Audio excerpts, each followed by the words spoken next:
All right, well, why don't we go ahead and get started? Welcome, everyone. My name is Jeff Burkhardt. I'm the Executive Director of the Texas Indigent Defense Commission.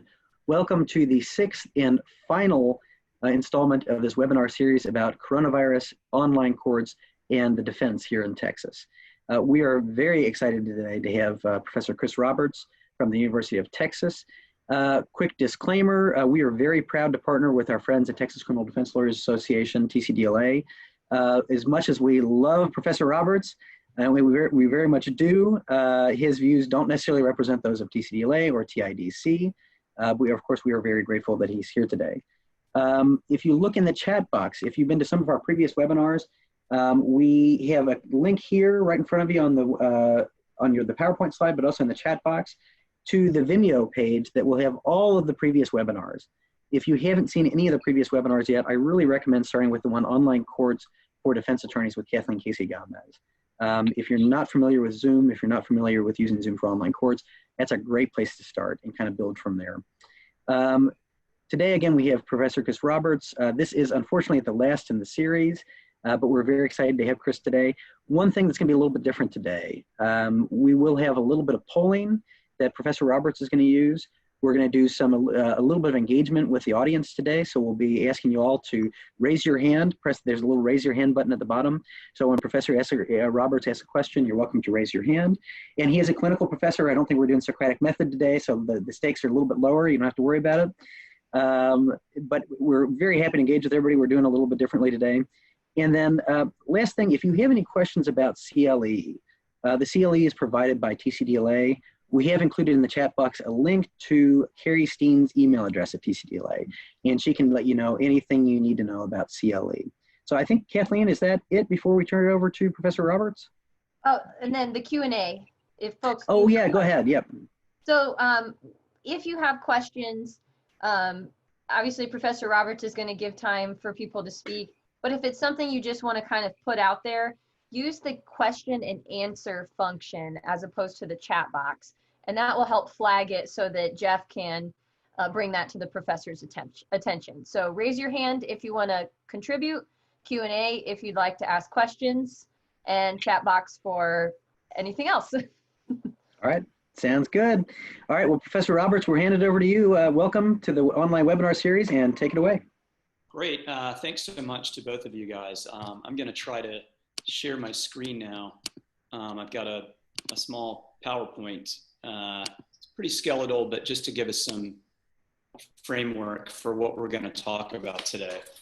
So we're going to talk about finding paths to client-centered advocacy in spite of this crisis. And let me begin by just saying, obviously the world has changed quite a bit over the past couple of months. I want to thank everybody for being here. It's good to see everybody, albeit virtually and with all of your videos cut off so that I can't actually see you. But if your idea of work attire is anything like a lot of my friends, it's probably just as well. In all seriousness, I hope that everyone's friends and family are doing okay. We're going to try to make this feel a bit more like a conversation, as Jeff kind of alluded to. Though that is not the easiest thing to do in a virtual space with, a couple hundred people that you can't actually see. But we are going to have a series of poll questions. Don't worry, the polls are anonymous. We value confidentiality above all else. But the hope is that those will give us a chance to share some ideas. And I'm hoping that I'm going to learn a little bit more about what's happening with at least some of you over the course of the next hour. Before I start asking questions, I'll give you a little bit of context. Our clinic represents people charged with misdemeanors in Travis County, and one of our mantras is attack the cases. And what I've just learned just now is that I'm automatically moving forward, which is not something that I meant to do. So I'm going to turn that off. Forgive me for that. And hopefully I just fixed it. One of our mantras is attack the cases. And we do that through our discovery practice. We do it through investigation. We do it through motions practice. We do it through any number of ways. And we try to get creative about doing that. And before we left for what turned out to be a really long spring break, and as the world was just starting to sort of crack, but hadn't yet fallen apart completely, we talked about how we were going to continue to find ways to adhere to the mantra regardless of the obstacles to doing that. And another one of our sort of guiding principles is that we're constantly asking ourselves in our day-to-day work, what can I do, right? And so this is all just a little backdrop to give sort of a bit of framework for our discussion today. And I want to take a second and just sort of commend our students collectively for their continuing efforts to find what they can do as opposed to getting discouraged by the things that aren't possible in the current landscape. That's kind of our mission, and over the course of the day, I'll give a few examples here and there. But a key component of our way of answering that repeated question involves, what does my client want me to do, right? What are the things that we need to do? And so people define client-centered in any number of ways.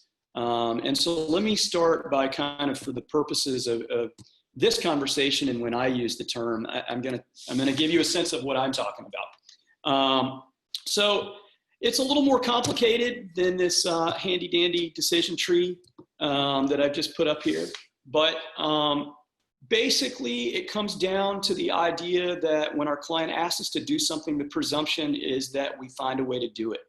And when we think we shouldn't do something, those thoughts generate conversations with our clients, and we think through whether we should defer to them in any given situation. And the sort of counterpart to that is the idea that as we're working to come up with the things that we can do, we're making sure that we're communicating with the clients throughout the process to ensure that in the end, we aren't coming up with ideas that we think are fantastic and that they hate. So we're gonna start pretty simply here. So we're gonna identify some ways that we can find a path. And the first way that I'm gonna suggest is that we're gonna look for potential advantages of the current environment. And so I wanna start in a place that's pretty granular, actually. And here's where I need to hear from you guys to get a sense of what's happening wherever you practice. Because I have some guesses, but I certainly don't claim to know what's happening all over the state. So if we can get the first poll question at this point. All right, so the poll, you're hearing Kathleen Casey Gomez. I've gone ahead and launched the poll. You should all be able to vote now. Yeah, so on a scale of 1 to 5, 1 being I disagree completely, 5 being I agree wholeheartedly, what would you say about the following statement? A client's performance of various tasks like counseling, community service, things of that nature, before entering a plea is an important, and it looks like the question is incomplete. Maybe it's a little too long for the screen, but it's an important component of plea negotiations in my jurisdiction. So just take a moment and answer that.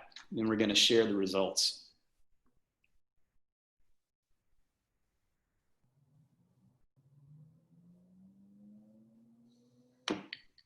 Keep the poll open for another maybe minute.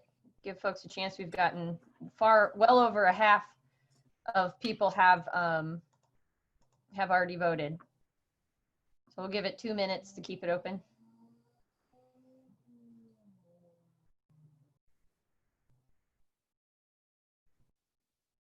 I feel like we need Final Jeopardy music, but I didn't keep it. So we didn't sorry have about that. Wind down music. 30 more seconds.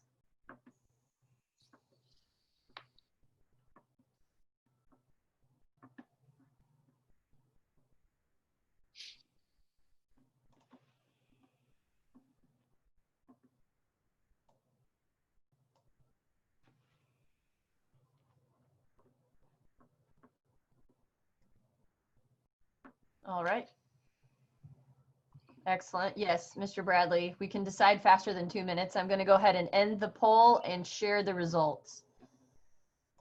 Okay, so looking at the results, we've got quick math, 53, 84% of people that are 3 or higher, right? Who are thinking that that's a pretty important component. For those of you that are seeing it as a less important component, this gives you a sense of that in other parts of the state, this is a major thing. And we can come back later and talk about whether there's an opportunity in this moment to use that. But what we see for those of us who are in places, and absolutely Austin is one of these places where there's almost an expectation that our clients are going to engage in any number of classes, whether they're counseling types of measures, whether they are, for anger management, drugs, alcohol, all sorts of things. One of the impediments that many of us see when our clients are having difficulty sort of getting the things done that the prosecutors want to see is that these tasks involve some time constraints, and a constraint that is, whether we like it or not, something that is a lot less significant for many of us these days.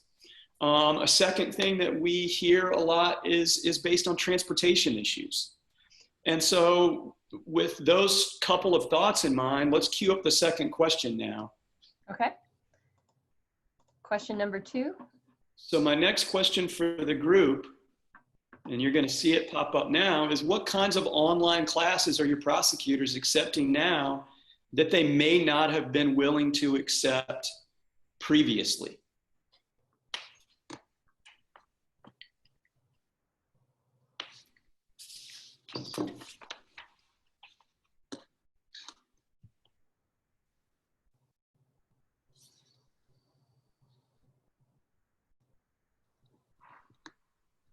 So we'll keep the poll open for 1:30 this time, because folks are able to answer that pretty quickly.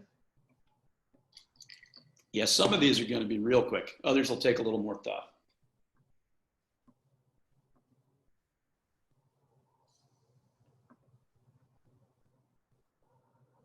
I guess I didn't check. Are you able to see the live results, Professor, or is it just me? I can't see them until you share them. Okay. It's interesting. I can actually see live what folks are voting, which is kind of... Okay, so about 30 more seconds.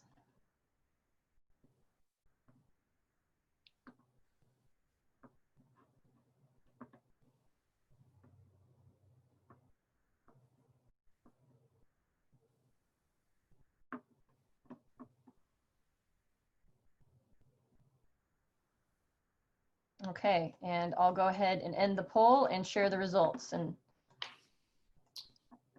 so, what you can see is that we've got a lot of people chiming in that online things are now being accepted in various places. I'll give a caveat about the DWI specific stuff. That one can be a little tricky because just because your prosecutor is willing to accept it won't necessarily mean that it's going to meet certain statutory requirements if your client later goes on probation for a DWI. So just kind of as we're doing that, I'll give that little caveat to be careful as you work your way through these things. But here's my first point where I really want to see if I can get a little audience participation. And I'm curious to hear from a couple of you, for anybody who experienced some resistance initially to any of these things. I'd love to hear sort of whether there was some sort of argument that you can share with the group that sort of swung things into your favor. And I don't know if we'll have people chiming in on that or not, but I'd love to hear from folks if so. yeah, go ahead and use the raise hand function. And if you raise your hand, I will call on you. All right, so we have Julie. Julie, I'm gonna allow you to speak. There you go. And I'll unmute you there. Or you might have to unmute yourself, Julie, but you've been promoted to panelist, so you can speak. Oh, I've been promoted. Congrats. Oh, thank you. Thank you. Thank you very much. Thank you very much.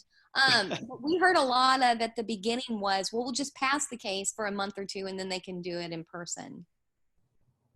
That was one of the things we heard at the beginning. That didn't last very long though. Great. Does that answer your question? Yeah, sure. No, that's one answer is that just people got a little worn down. Do we have anybody else who, thank you so much, Julie. Do we have another person who had a different experience? Any sort of arguments that they were able to make or anything that they can share that others might be able to use in jurisdictions where they're not accepting certain things at this point? Sure, we have Sophie. Sophie, I'm gonna go ahead and promote you here. And go ahead and unmute yourself and you can speak. Thank you. Yeah, a lot of hesitation was like obviously what Julie said about passing the case a month, and then we saw that this was going to be a bigger concern. Another thing was in jurisdictions where like the prosecutors were sent home, they couldn't get access to media. So when you wanted to give a reason like, hey, this is why I need this worked out this way in the video, this, and like, well, we can't get it. So just finding ways to so that you could kind of, another way, wear them down is I started Dropboxing them the media back to them to try and help, move cases and be like, this is why this is a course for completion, get a DWI class instead of anything else. That's great. Yeah, that's great. Getting a little bit creative with problem solving to try and overcome whatever the concern was. Let's do one more before we move on to some other stuff if we've got another hand up, Kathleen. Sure. Anyone else would, don't see any hands yet, but use that raise hand function if you would like to speak. All right, Ronnie, I'm going to go ahead and call on you here. All right, go ahead and unmute yourself, Ronnie.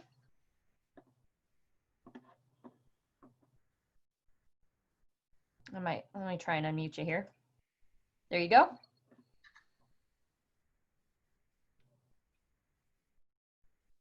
Ronnie, you're live. There you are.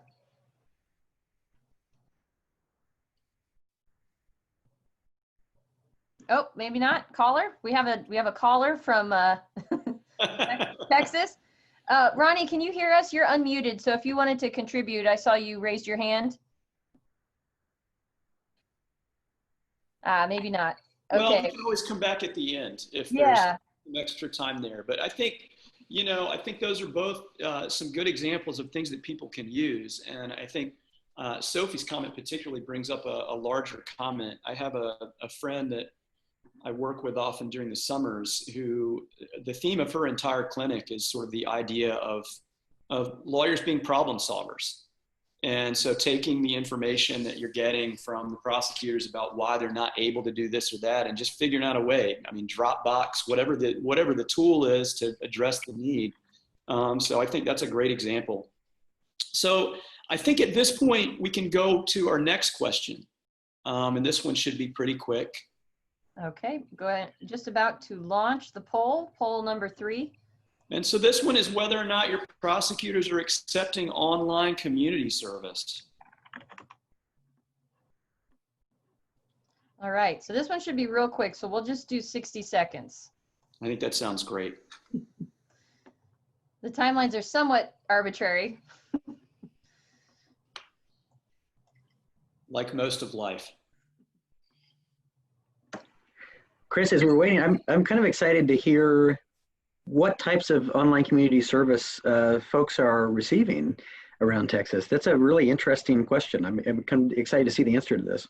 Yeah, so I'm curious to know what people are getting, and I'll express a few thoughts on this as soon as we come out of the poll. All right, so I'm going to end the poll here. Oh, and I have to share results. Sorry, I was looking at them myself. All right, so this is one where we've got a small percentage of yeses, right? We've got 10 people total that, as of right now, people are accepting that. And we may get, over time, the same experience that we had with the counseling, which is people get a little worn down. I think one of the real problems, perhaps, with convincing people to do the community service piece is that the prosecutors have no idea what that would look like. And so here's a second opportunity for people to chime in. For those of you there's 10 of you total, but I'd love to hear from at least a few of you about where you are and what the prosecutors are accepting where you are. So go ahead, I lowered everyone's hands. If you'd like to talk about this topic, go ahead and raise your hand again. I'll go ahead and call on you, and then you can unmute yourself to speak.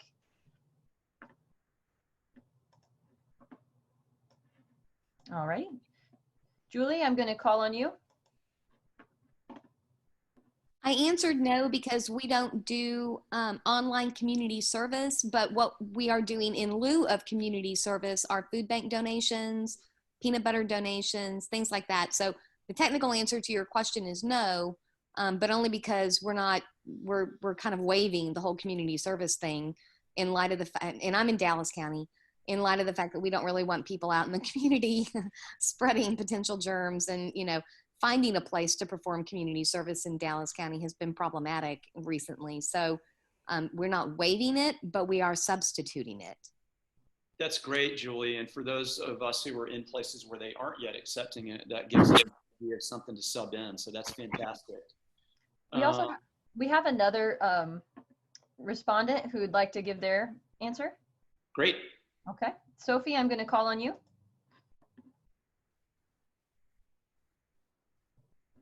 Hey, so what we've kind of come up with too in a couple of my cases here, and I'm in Montgomery County, is, and I guess I call this community service because it's aid.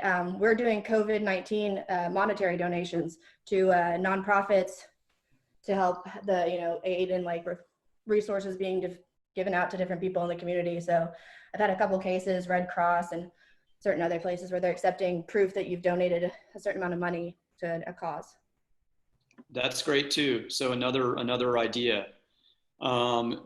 You know, one hurdle that a lot of our clients have, unfortunately, is they get no money. Is among the folks that answered that you have gotten this accepted, is there anybody who can give us an example of, you know, like instead of a donation per se, but an actual like service that people are doing online? So far, don't see any hands raised. Okay. So here's a couple things, and I'm gonna talk about the counseling piece and the community service piece together a little bit here. One of the things that I think is noteworthy about these options is the recognition that geography online doesn't matter at all.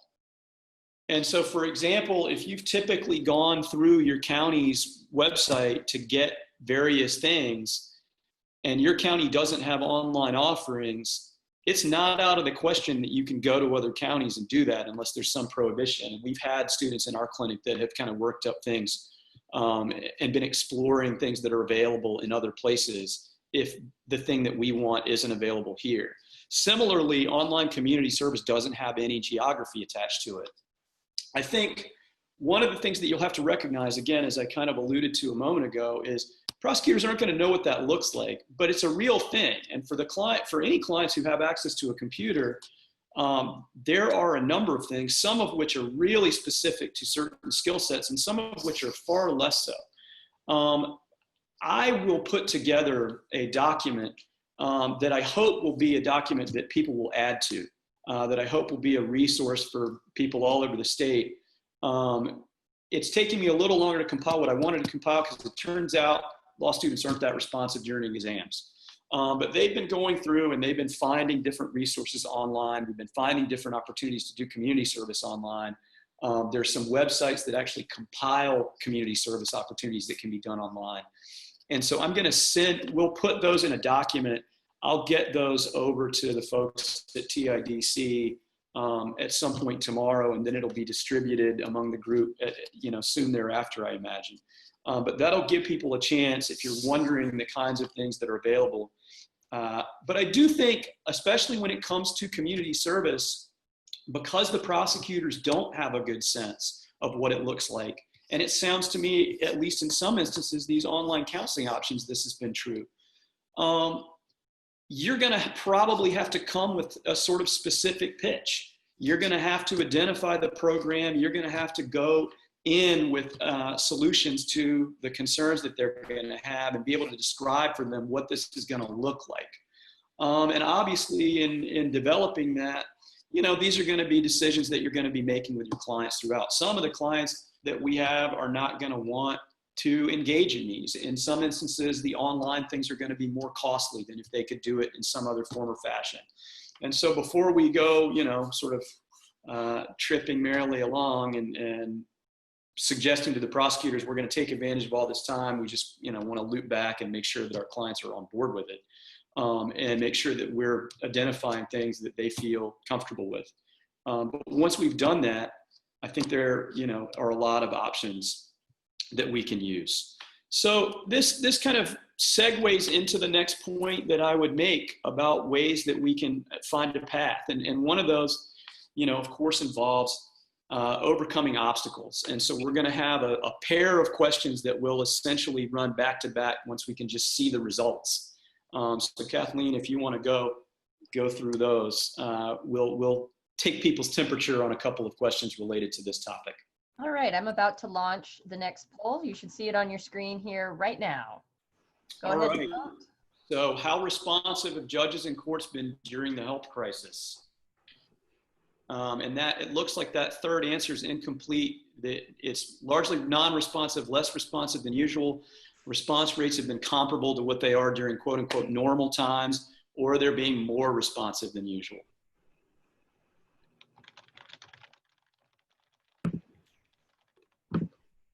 And Chris, as people are filling that out, I love that you're talking about online community service. It's not at all where my head was at going into this coronavirus pandemic. In just a quick Google search, I was just amazed how many online, community service and volunteering opportunities there are. Visiting with folks in nursing homes, letter writing, doing stuff for United Nations. I mean, it's all runs the gamut. And like you said, some of it was very specific, and some of it was stuff that anybody could do. I really hadn't thought about it. That's pretty neat.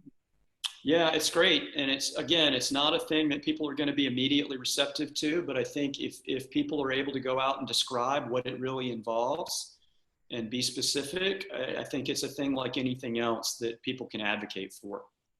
In addition to community service online, are there remote things that folks could do? I'm thinking about like sewing masks or something like that. Do you think that would be a possibility in some courts?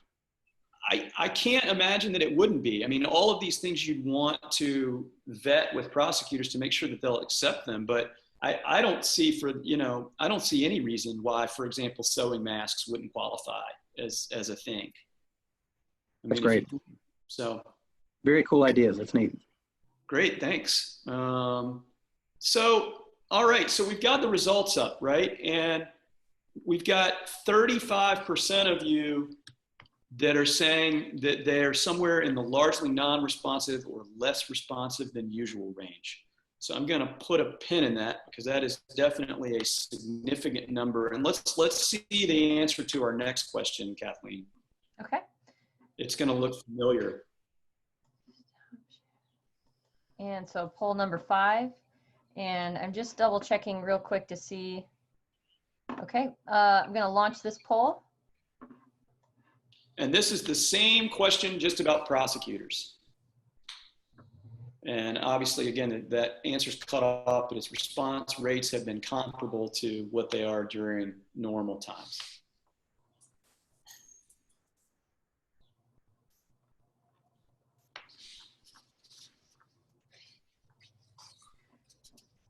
And just so you know, Professor, we did have a comment in the chat that for some folks this was a difficult question because different judges responded differently.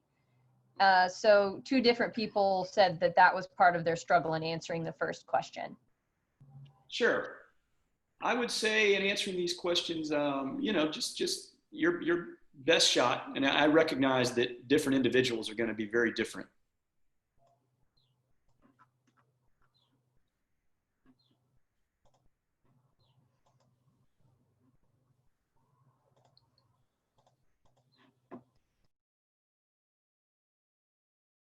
Okay, I'm going to go ahead and end the poll and share.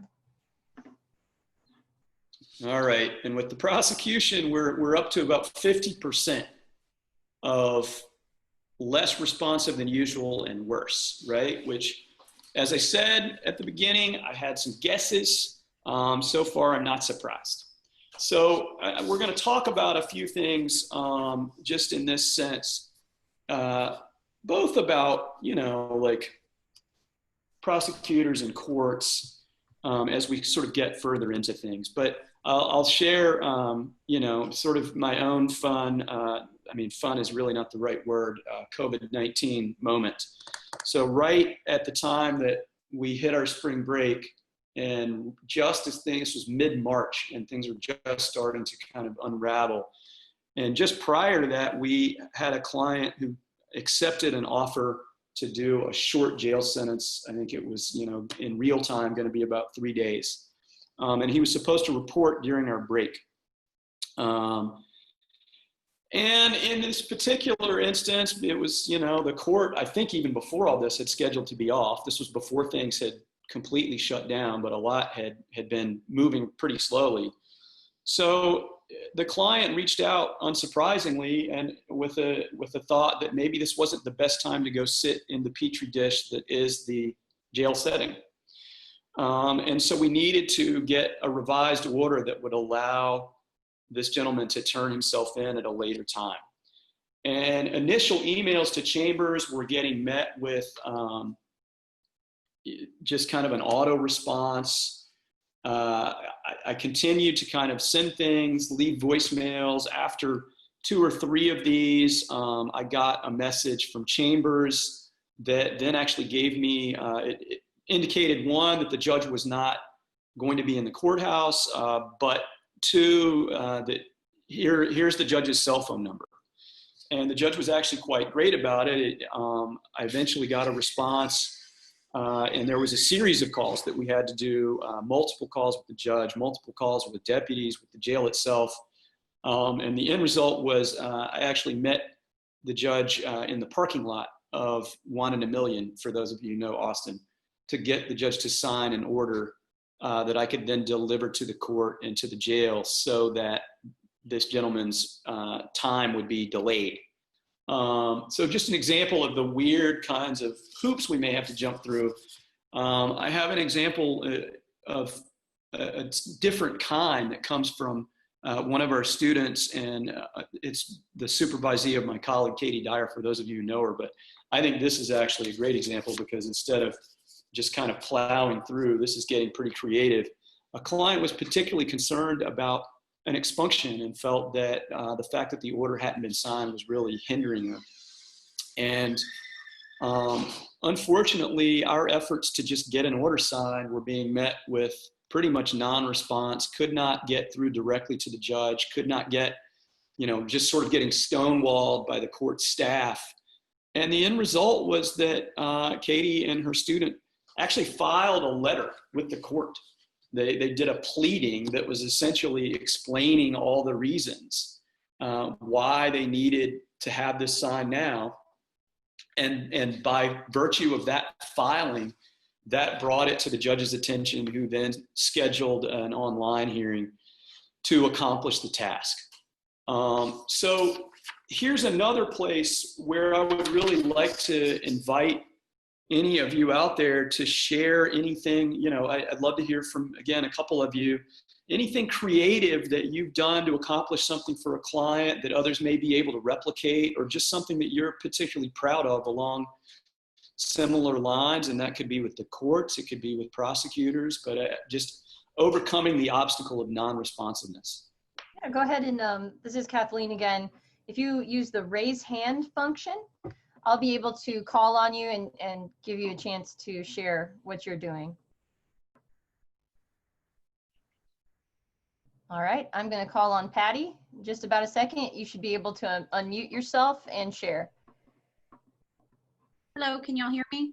Yes, we can. Thank you so much, Patty. Hi. So I practice in both Dallas and Denton counties, so they're very different.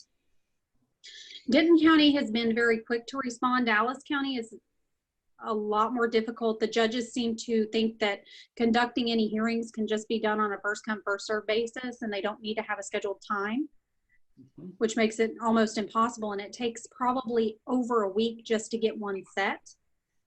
But I think just being persistent and continuing to email people, that's what I do. I'm just constantly emailing, and I will file the motion and I'll attach it to the email as well, so that the judges can see, I guess that I'm more serious. I don't know how better to put that, but just really just trying to stay on top of them. But I copy the judges on the email. I think that's great, Patty. I mean, if we think it's hard for people to get to listen to our clients' problems during normal times, I don't think it's gotten better. That's great. Do we have another hand up, Kathleen? We've actually got a couple hands up, so thank you, Patty. I am going to, the next person that had their hand up was Bill Wilder, so I'm going to go ahead and call on you, and you can unmute yourself and share. Okay, can you hear me? We can. You're on the air, Bill. Okay, I'm Bill Wilder. I'm over here in Rust. I had a misdemeanor expunction in the 2nd District Court with Judge Day. My pleadings were sworn to. They were all in order. My client was in Oklahoma. The docket clerk said, send over an order. He signed it. No appearance, no Zoom, no nothing. It just mercy. That's Thank great. you. That's great, Bill. Yeah, I mean, I think a lot of us are trying that to varying degrees of success. That's fantastic. All right, thanks, Bill. We've got 2 more folks. If you're interested, Professor, I can call on one of them. Yeah, let's do one more and then we'll move on to another question. Okay, next person that raised their hand was Stephen. So I'm going to go ahead and call on you, and you can unmute yourself and share. Hi, Professor. Stephen Hamilton, practice in West Texas. One thing that we've done that has been real beneficial is we've been doing this before the COVID, but we really have been pushing our online scheduler. And so the way to get to talk with the DA instead of back and forth is we send them an email and say, listen, here's our online scheduler. It's connected to our calendar. You can use Calendly. There are several other programs. Will you set a time? You look at your schedule and tell us what is a good time for us to talk. And they've been real receptive to that. So they will go ahead and say, set a program with us and say, hey, I can talk to you tomorrow at 2 o'clock. Well, it'll already connect directly to my calendar. If I have something booked, they can't see what I have booked, obviously. It's blocked out. And so instead of spending all the time going back and forth trying to set up a phone call or a Zoom meeting, this just moves the ball forward. So we found that beneficial. That's great. Yeah, just being flexible. Yeah, that's fantastic. Well, thank you all for sharing those things. Let's go to our next question. This one should be an easy one. We might go speed round, Kathleen, on a lot of these and say like a minute, a minute's enough. Yeah, let's go. Let's try 45 seconds even, see where we've got. The poll should be live. So what methods of communication have you used for plea negotiations during the health crisis?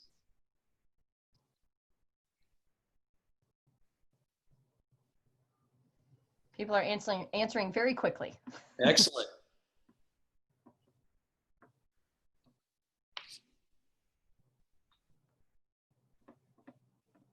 All right, about 10 more seconds. We have one person who wants you to know, Professor, that email is another way that they're communicating for plea negotiations. I will speak to that because I left it off intentionally. Okay. I'm going to go ahead and end polling. Looks like it slowed down, and share the results. So lots of people on the phone. In person have slowed down, not surprisingly. I'm pretty excited to see that almost 50% of people have been able to use Zoom. That's awesome. We've been trying to get that done here, and we have not succeeded yet. So that's fantastic. So yeah, the email thing, I omitted that intentionally. And it's in part because I think another way that we find a path is pursuing best practices and being diligent about that. And I think email can be a great way to supplement the work that we're doing in negotiation. But I discourage my own students pretty strongly from engaging in trying to have a negotiation over email. I think giving a pitch and being truly persuasive is a really difficult thing to do in that format. And it is really, really, really easy to say no. And so among other reasons, I've pushed a lot. And in our efforts to use email just to get prosecutors on the phone, this is where I really miss being in a real room. Because I guarantee if I asked for a show of hands of how many people got a response from the prosecutor when they wanted to talk to them that just said something along the lines of, what do you want? I would see a room full of hands. And then I would ask the question, how many of you were satisfied with that? And I would hope all of your hands went down. So, we all have to deal with the realities of the situations that we're in. And I recognize that at times prosecutors can be completely intransigent, but I'll share another story from a student's work who got the, what do you want, in response to asking, to talk to the prosecutor and make a pitch about the things that he wanted. And this was a situation where, you know, he got the question. The student and I had a brief conversation about how to respond. And, you know, we live in an age of immediacy. And I think some of us need to remind ourselves sometimes that we don't need to respond immediately. I can be non-responsive too. And in this particular case, the student just kind of left it to dead air to think further about how he wanted to approach this next. And within 2 or 3 hours, we actually got a really favorable offer out of it because the prosecutor, I think, didn't like the silence. So that was an example where it actually kind of worked to our advantage just to sort of hold back. In any number of other instances, what we really want and what we really need is to have the conversation that we want to have. And so when I think about plea negotiations here in Travis County, for those of you who are familiar with it, and I bet in a lot of other places you see similar things, a lot of the negotiations in the courthouse take place in a pretty crowded room with multiple prosecutors, multiple defense attorneys. There's a lot of pressure from the other prosecutors not to give an offer that's too good. There's some inherent pressure from the fact that other defense lawyers are watching that you don't want to give an offer that's too good. There's an additional time pressure. There's a host of things that I don't really like about it, and we're constantly trying to find ways around it. In this particular moment, right, like we are, you know, right now in a lot of instances sacrificing, and even before this, sacrificing some of the value of the in-person meeting that is clearly the best way to make sure that somebody pays attention to you, and the best way for you to be persuasive, in favor of a lot of phone calls and other things that, you know, we get a private phone call that may actually be better. So here's my next question for people, and this one should be real fast. I said I was really encouraged by 50% of Zoom, but let's put this one up here. Sure. And Professor, we had a couple folks, I've launched the poll, and I know folks, you know, lawyers are good at multitasking. We had a couple people in the comments say they negotiate over the phone, but then they email to confirm what was agreed to over the phone. 100% agree with that. 100% agree with sending various written materials and other, you know, packet type materials in email form. Don't get me wrong. I'm not meaning to suggest that email doesn't have a role in it. I only know from my own experience how quick it can be to slide into using that as a mechanism, and especially in a time when it's that much harder to reach people. All right. Well, everyone quickly responded to this one. Wow. I am shocked to see that 68% of you have not participated in a Zoom happy hour. If you haven't yet done it, I would strongly encourage it. But it's actually been kind of fun to reconnect with a lot of people that I'm geographically removed from. But for those of you who already know that this is happening, I can tell you, I do think, speaking anecdotally, I don't know anybody who would have done that before this started. And almost everybody I know has done it at some point. And I raise that to say, I think that a lot of people are a lot more comfortable with this technology than they were before. And so what I want, and what we've been trying to get here, and what a lot of you have already gotten, are prosecutors who are willing to engage in a setting like this one, where I can see what they're doing, and I can kind of tell if they're just reading their email while I'm talking, and I can sort of engage with them in a way in this format that, while it's not the same as being in the same actual room, it's better than being on the phone. And so, you know, I think trying to use this idea is one that has value, and I wanted to make sure people were exposed to it. Again, I'm thrilled to see how many people have already been convincing on that front. Let's go to our next poll. All right, poll is live. About maybe 30 seconds, 30, 40 seconds to answer this one, folks.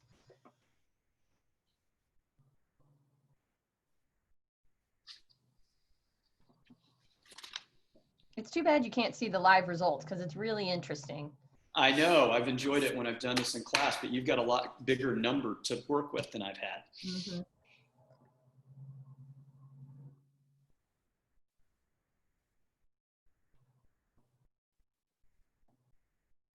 All righty.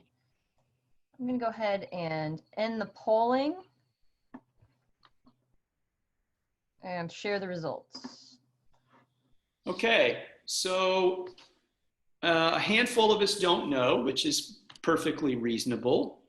But my suggestion is that maybe those of us that don't know may want to find out, especially when you see that 40% of people are seeing slightly better to far better in a lot of places.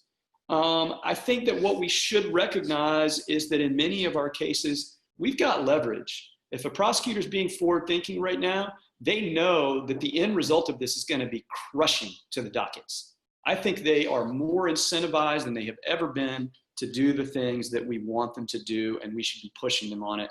Certainly in the cases that are less serious, I recognize in a detained case, the thing is flipped completely. But when we've got less serious cases, when we've got clients who are out, we can leverage this thing. You know, for those of you in the beginning who said like upfront tasks don't matter in your jurisdiction, now may be a time where they might more. I mean, that may be part of this leverage, and it may be a time to use that if you've got clients that want that. And I'll just share a brief thing that can be difficult in non-responsiveness and other things. We had one student who kept sending messages trying to get on the phone with a particular prosecutor that he wanted to speak with. As of the last time I talked to the student, we have not heard back from the prosecutor, and there was a tough decision to make about his thinking of, I feel like this is a good time to negotiate versus if we go somewhere else, we're going to get kicked to a different prosecutor, and we're not sure we want to start with that one. And so for many of you, you'll kind of read between the lines and know what I mean there. And ultimately, the decision that we made was to talk through this with the client, who was sort of anxious, but we went through and we advised the client about, you know, kind of our advice being maybe we should just hold off for now. And that goes to the last thing that I'll put up here, which is ensuring alignment, right? Like we've talked about this at other points, but that's a great example of reminding ourselves that to sort of keep our clients informed and involved during all this, trying to steer clear of assuming that our strategy choices are the ones our clients would prefer, and making sure that our clients maintain a role that informs and to some extent guides our path, right? So that's kind of the last big piece of this. And it's a thing that's relevant to all the other things we've been talking about today, and the handful of things we'll talk less in these last few minutes. So we're going to do a handful of quick polls. I'll keep my comments to a minimum, and then we're going to give people a chance to talk at the end. So let's get the next question up. All right, poll has been launched. This one should be another pretty quick one. Yep, about 30 seconds, folks.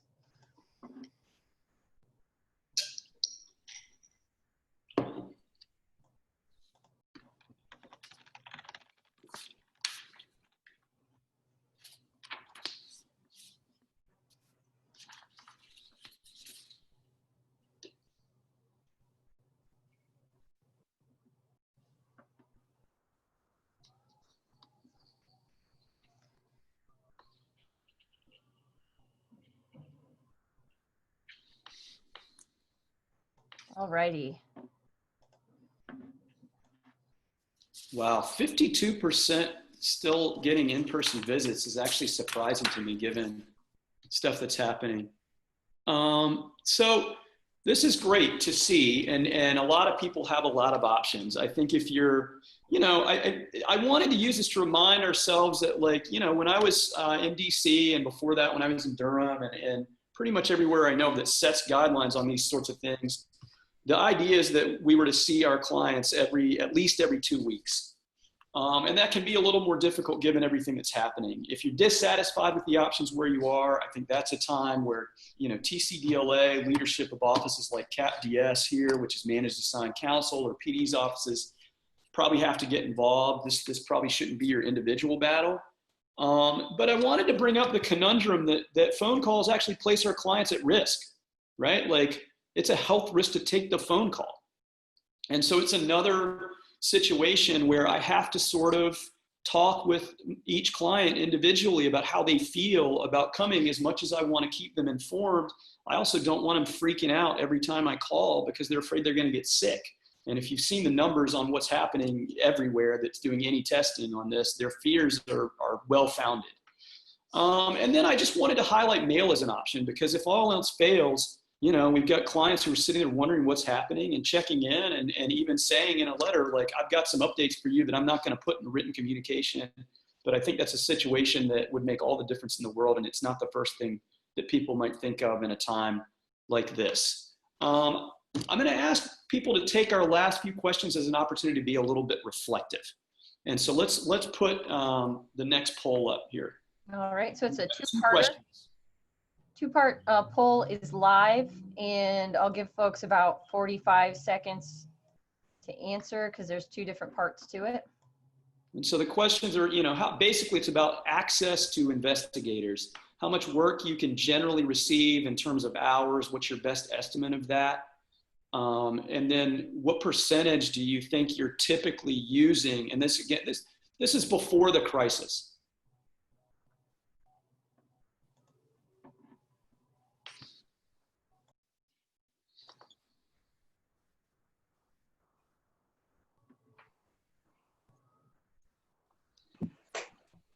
And Professor, we had a question just as folks are filling that out. They were wondering if you could explain why it's a health risk to take a phone call. Because it's an airborne virus, and if somebody else used the phone that had the virus and nobody wiped that down and sanitized it before your client gets on there, then that's a problem. Everything they touch between there and where they're going could be. They're likely to be exposed to more people and more possibilities for infection by taking that phone call. That's my understanding of the science. And I do not claim to be a scientist, but just reading what I've read, that's my understanding of it. You're only a juris doctor, not a medical doctor, I take it. Right. Yeah. And I assume that varies a little bit depending on the facility too. Well, it varies, except I don't believe the numbers coming out of the facilities that say there's nothing there, because every time they start to test one, they find out people are sick. Yeah. Yeah. Michigan tested everybody in one of their facilities. They found out 50% of the people there had it. There's a high rate of false negatives among the tests. So I think, it's not an unfair assumption to assume that these places are really, people are at a very high risk who are in these settings. Got it. Sure. So to go through these two questions, right? People have obviously varying degrees of access. I'm happy to talk in a different setting about that as much as anybody would want to. Investigation is near and dear to my heart. But what I think is noteworthy and what I want to touch on is the fact that 57% of people are using a quarter or less of what they might have access to. It goes to 70% if we get below half. And again, this was sort of what I imagined we would see. Now, investigation right now for us, again, in this kind of pursuing best practices, because a lot of our interviews need to be in person, that's kind of in a holding pattern because we don't have a lot of time sensitivity in what we're doing right now in our clinic. And so a lot of stuff has been sort of put on hold. Because we're running a little long, I'm not going to go into that today, but I do want to highlight that, this may be a way that we can use the time to be thoughtful about practice, because a lot of my colleagues at PDS, because they were sort of overwhelmed with all of the other things that they needed to do in any given day, they weren't particularly good at making use of the investigators. They didn't really develop the ability to recognize the things that an investigator could do to help their case. They didn't get too good at delegating, not great at conveying what they needed to when they talked to the investigators, not great at making time to talk to the investigators, not great at writing memos that conveyed what they wanted. So if you're in that group that you're not coming anywhere near maxing out on your use of investigators, my suggestion is that you may want to give some thought to why, and there's a likelihood that you could improve in one or more of those areas that I just listed off. Again, just some self-reflection. So recognizing that I wind up with the time-sensitive situation that blows up my day because I spend a bunch of time on the phones and then I drive to a taco stand to get a judge to sign an order. We have relatively few court appearances. Travel time to and from court is not a thing. Sitting and waiting in court is not a thing. Travel time to and from the jail is not a thing. In-person investigation is a lower percentage of the time than normal, and jury trials, generally speaking, are not happening. So that is all to lead us to the next question. Not that I'm being overly loaded, because I want you to answer honestly, but let's pop that one up and see where people are. And then we've got one more.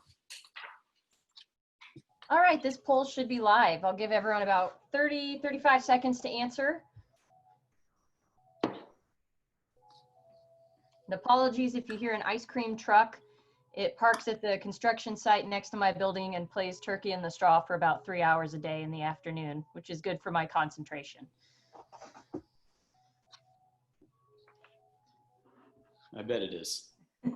I just ordered some noise canceling headphones.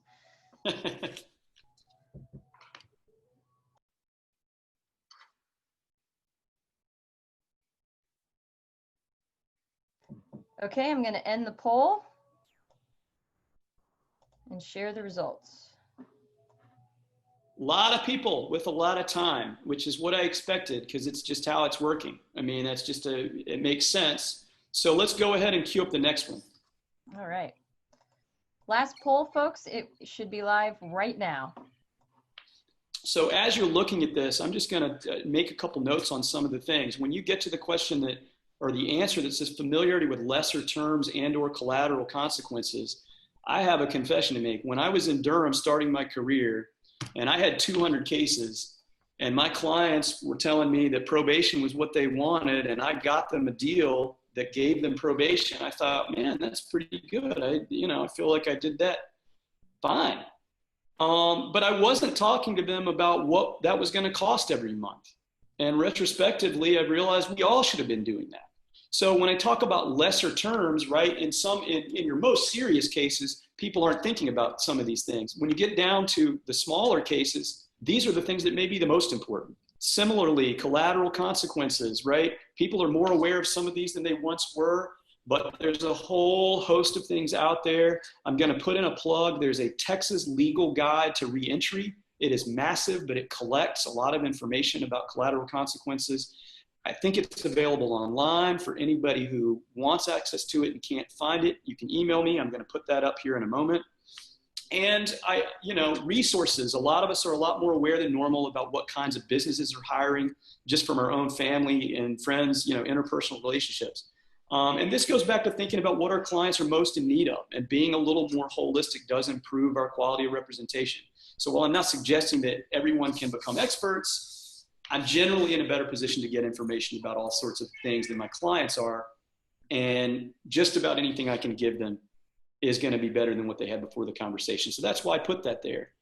And so there's a lot of information here, a lot of people identifying places where you can get better, where you can take the time. And I talked with some of my former students that are practicing in various parts of the state.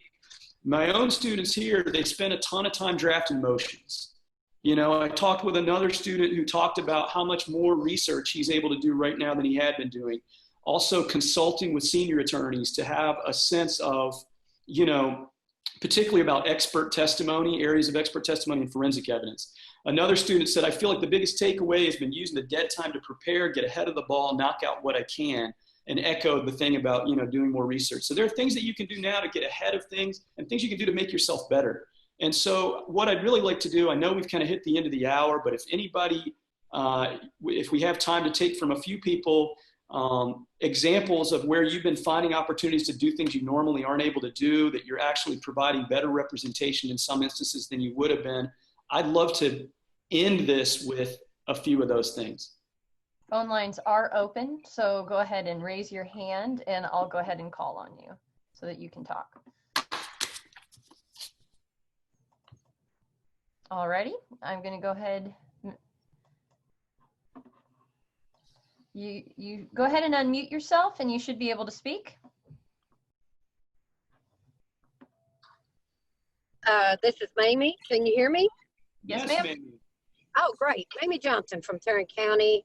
One of the things I'm able to do now because of the extra time that we have is to literally communicate on a more regular basis with all of my clients that are in jail, and then spend more time, doing a little bit more research and reaching out to give them information, as well as communicating with the assistant DAs to just kind of keep them more updated, because when I'm going to court, day in, day out, then it's a little bit more difficult to communicate. Of course, this is by mail, but they at least are able to know that I care about what's going on, why it's a quiet time.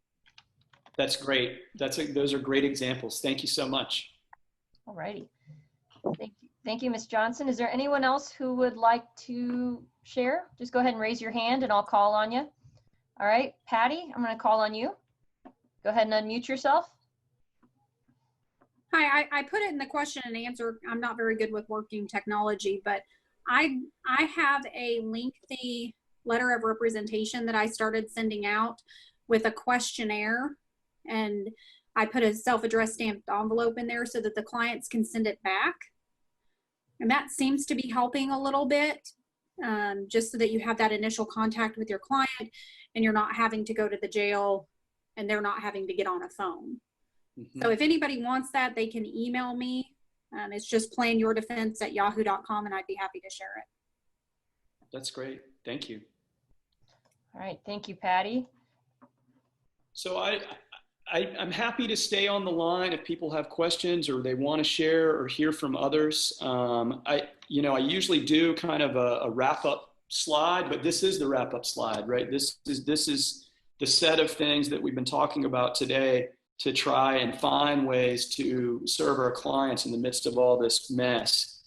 And so in my last piece of summary, just for anybody who doesn't love Michael Jordan as much as I do, you can just deal with it.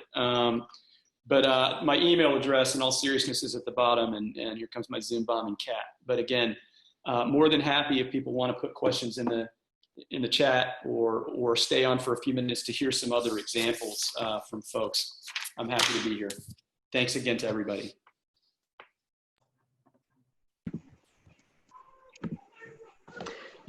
Chris, Professor Roberts, thanks for being here with us. We appreciate it. Thanks for sticking around for a few more minutes. Yeah, if folks have questions, we still have, gosh, a lot of folks on the line. So if anybody else has any questions before we go, please let us know. We'll try to pass it along to Professor Roberts. And Professor, you're getting a lot of thank yous for this. A lot of people seem pretty grateful for your presentation today. Great. And again, my email is there. I'm happy to, engage in any conversation anybody wants to have more along the lines of the things we've been discussing today. Feel free to reach out. I'd love to be of any help that I can. I want to thank everybody for, again, all the efforts that people are making. It's a tough time to be doing the work. I know it firsthand from a whole lot of people. And so thank you for your continuing efforts. Well, Professor, we have another person who raised their hand when you asked, what's going on or what are you doing in your jurisdiction? So would you like me to call on them? Okay. I think that sounds great. I mean, I think that's one of the most valuable things. Okay, Jess Cantor, you are live on air. Just go ahead and unmute yourself. Hi. So just quickly, what we did was we worked with our jail administrator to put a laptop in the jail, so that way we do Zoom meetings with our clients. The laptop put in the attorney room, so there's like a screen, so that way, our clients or defendants can't falsely accused, whatever, they can't access the laptop themselves. But all we do is it's in the little booking room, and when we need it, we set up an appointment with the jail staff. We send out a link and we get it into the private attorney room, and we're able to meet with clients that way. It seems to really be working. The only issue is sometimes hearing them because the echoing and the Wi-Fi can be spotty, but that also helps to connect with our clients too, who often right now they're feeling even more isolated than usual because they don't get their in-person contact or their in-person visits with their families, or they don't want to use the phone. So I've also been having my investigator reach out at least once a week with the people who, we weren't able to get out on writs, just to remind them that we're here for them and we know that, this is tough and we're working on their case, and, just give them a little bit of hope and remind them that, they're still human, even though they don't always feel like it in the jail. That's great. Yeah. Absolutely. Those are. I'm really happy that you were able to get a computer in there too. That's pretty awesome. And Professor, we had a couple of folks note that one that in-person visits are very tricky, of course, right now. I was surprised about how many people are still doing in-person visits. But really, I mean, almost any way you go, short of a letter, it can be there are hazards there, right? I mean, I think the video, you have to have equipment wiped down if they're going to do video. There's the danger of kind of coming in, passing through the jail to get to the video equipment. In-person visits can be a little bit tricky. Over the phone can be tricky. It seems tough. I don't think there's anything that anyone can reasonably say is without risk. And the question is, you know, how do we feel about it? How do our clients feel about it? You know, we all have to make our own decisions about what we feel comfortable doing, our clients included. And it's, you know, it's a tough time. I mean, for a lot of people. We also had somebody note that Zoom happy hours, it can be non-alcoholic if you don't drink. That's true. Yeah. I've seen Zoom dinner parties though as well. So we had a couple folks, Jeff, just real quick, ask for Patty's email. So I've gone ahead and put that in the chat box, but just so you know, it's all together, planyourdefense@yahoo.com, but no spaces. And go ahead and look in the chat box and you'll be able to see it there. And a couple of folks asked about the collateral consequences resource, Professor Roberts, that you mentioned. I think we have that in the chat box as well. Great. Thank you for putting that up. Kathleen, any other questions or raised hands? Actually, we have quite a few raised hands. Rose, I'm going to go ahead and call on you next. You can unmute yourself and either say what you were going to say. Okay, thank you. Thank you, first of all, for having this. I really appreciate it. If I got nothing out of this, what I liked about getting was the online community service that's available that I never thought of. So that was really good, and thank you for that. What I wanted to talk about was what's happening here in Nueces County. I practice here in Nueces County, and we have some options that have been given to us for visiting our client. Those that want to go to the jail, they've given us a room that attorneys can go to that they say is wiped down and disinfected and all this good stuff before you go there. They give you another option. You don't have to go. Those that don't want to go to jail have the option of having a teleconference with your client at the jail. And if you need to get your admonishment documents, who will also help you with signing, there is an officer there at the jail who will assist in initialing and signing those admonishment paperwork for you.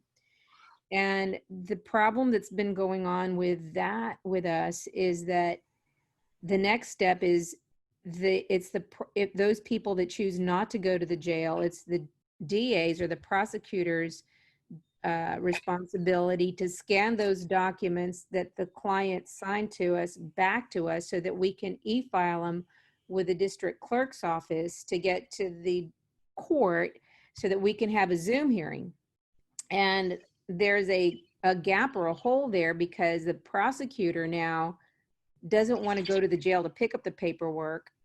And I got an email from one of them that said, no, it's not our responsibility to go pick up the paperwork. And it's not the officer's responsibility to pick up the paperwork. It's your responsibility to go to the jail and pick up the paperwork. And so I'm like, then why even give us this option? You know, it doesn't make sense to even, I'm at the high risk type people that I'm 65 or over that have like a respiratory problem. So I don't want to go to the jail. So they're looking at, they've made their standing, the judges have made their standing rules and they've put that in the standing orders. And we're kind of like now I don't know what's going to happen yet. We're still like, well, what happens to the paperwork? We're having an issue getting the paperwork to the jail and getting that paperwork back from the jail.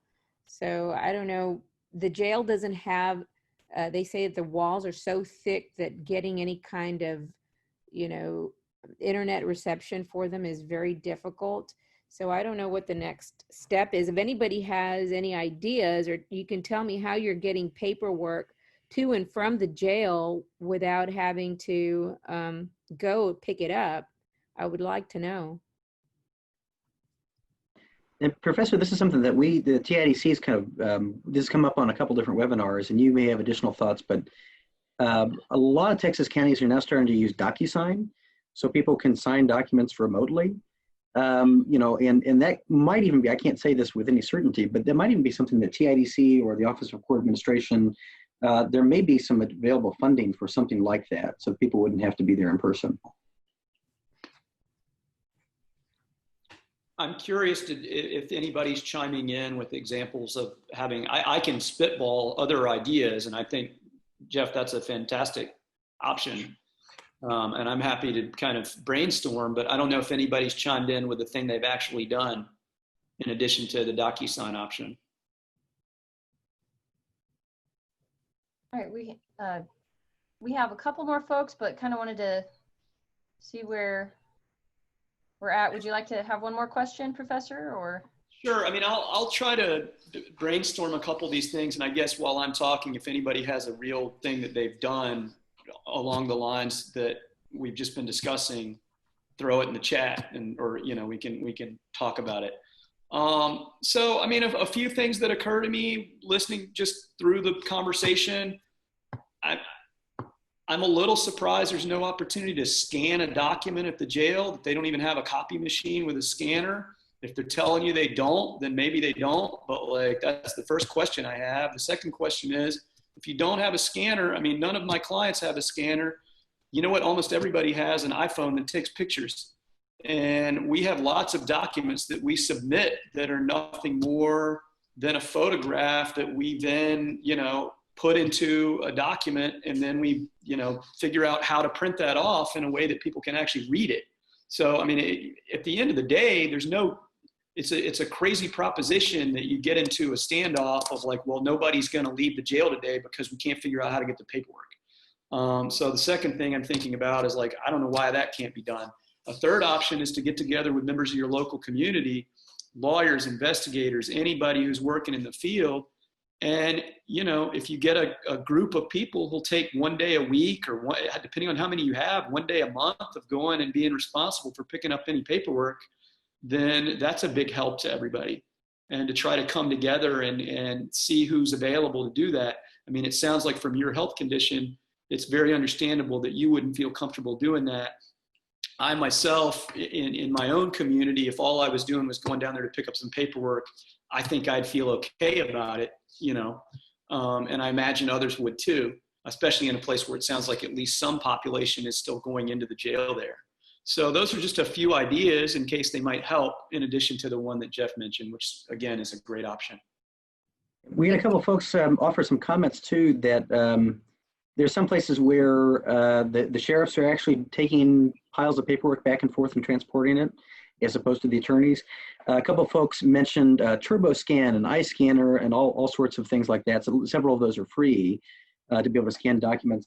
And there's an interesting thing that came up with the Office of Court Administration. Now, paperwork and certain things do have to be signed, but there are a lot of things in court processes that by habit we've started to sign. But if you actually look at Texas statutes, they don't actually require a signature. So double check that whatever document you're talking about actually does require a signature.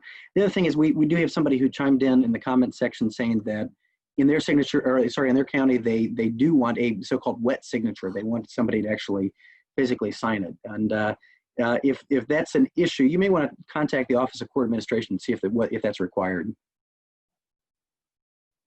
Yeah. And some of those phone apps are really impressive with what they can do. I was a little skeptical of them, but you know, if you've got good lighting and you hold your phone right, it can create a pretty good PDF.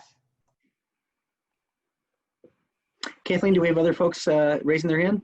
Yeah, I think we have Arlene. I'm going to go ahead and call on you. You can unmute yourself. Your hand was raised.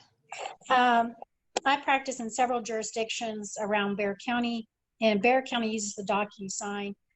Guadalupe County, they actually make us go there. So I bring sanitizing wipes and I make the prisoner sanitize himself. I sanitize everything, and I wear gloves and a mask. And I'm lucky I'm a little bit healthier, but that is kind of the way we have to do it. Bexar County, they're DocuSign, and my other counties just aren't doing anything. So I make a case-by-case choice If this is going to get a client out of jail, I will go and do it. If this is going to send him to TDC, then it can wait. So I kind of have to decide which client I can truly help get out and weigh the risk. So that's been how I've been doing it. And the clients have been receptive to that. I tell them that. And I also will be in contact with one family member to stay in contact with the client to see how they're feeling, how they're doing, are they getting their medical treatment, and getting updates from, it's usually the client's mother. Thank you for sharing that. Yeah, I mean, everybody's got to figure out ways to resolve this, and so it's good to hear you walk through sort of your own process on it. Yeah, Professor, it seems scary too that the thing that I've heard a lot of defense attorneys kind of debate about is that we could be the carriers unwittingly, right? We could be symptom free. We could be the ones bringing it into the jail. Yes, I mean that was part of why I was a little surprised to see how many places are still allowing for the in-person visits, and it sounds like what we just heard is in some instances it's absolutely required to do anything.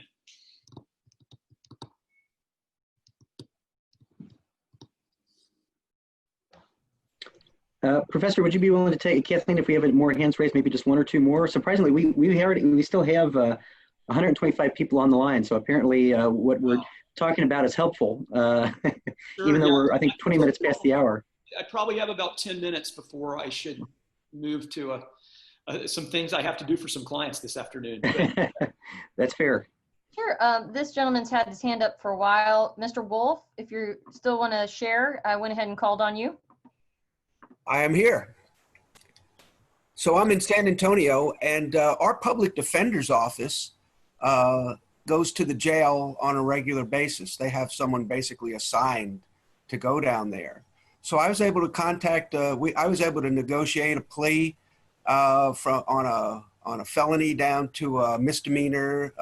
Person was in jail, basically a JSAT, credit for time served. So I'm getting him out of jail. And it was a court-appointed case, and if we use the public defender's office, we would still be able to submit our voucher. So I was able to make that plea happen through the public defender's office.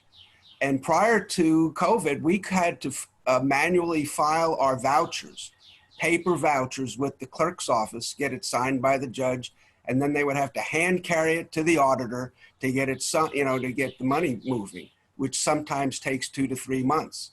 But now we're able to forward our voucher electronically and get it signed, and then it's getting over to the auditor. So there are some good things that are coming out of this situation. In federal court, it's all electronic. Voucher systems are all electronic, where our voucher systems in San Antonio have been all manual, paper. So perhaps this will continue forward, and that'll expedite us getting paid on. So, and the public, I don't know how many other public defenders offices are around the state are operating like this, but they sure have been a service to us in San Antonio. No, it's a huge service. And it is an interesting bit of commentary that it's been easier to get and to switch over to electronic submission of vouchers than it is to switch over to electronic submission of things that will get people out of jail. A couple of thoughts on it too. I mean, Warren, that's a great observation about Bexar County. To your question about public defender offices, only 40 Texas counties or thereabouts have public defender offices in Texas. I think you all are lucky in one sense in Bexar County in that you're also one of 4 counties that has counsel at magistration. Which is considered under the Supreme Court order to be an essential proceeding. Last I talked to Michael Young at your public defender office, I think they're still doing that in person. I know a lot of other counties are starting to move to remote magistration when the places where they have counsel at magistration. But yeah, that's certainly a big help. As far as the signing the vouchers, that's one that I heard recently, and I need to look into this, that isn't required. That actually an attorney's signature isn't required on a voucher at the state level, at least. Maybe it's by local practice, but there's no requirement from OCA or in statute that those be signed, is my understanding. All right. And we just have one more caller. So Rose, if you still wanted to share, and if you had your hand up and we've moved past it, that's no worries too, but you can unmute yourself if you'd still like to share.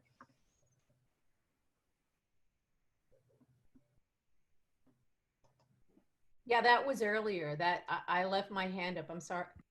Oh, no worries at all. All right. Sorry about that. Sorry about that. No problem. No problem.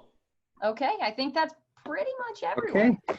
Professor Roberts, thank you so much. This is the very end of this webinar and of this webinar series, and we're excited to end it on this note and to have you speak about client-centered representation. We really appreciate your time. I was taking notes on a lot of stuff you're talking about, stuff I hadn't really thought about, online community service and all sorts of kind of creative litigation techniques. So thanks for being with us. So thanks for spending a little bit of extra time, because I know you have a lot going on, and hopefully we'll talk to you soon.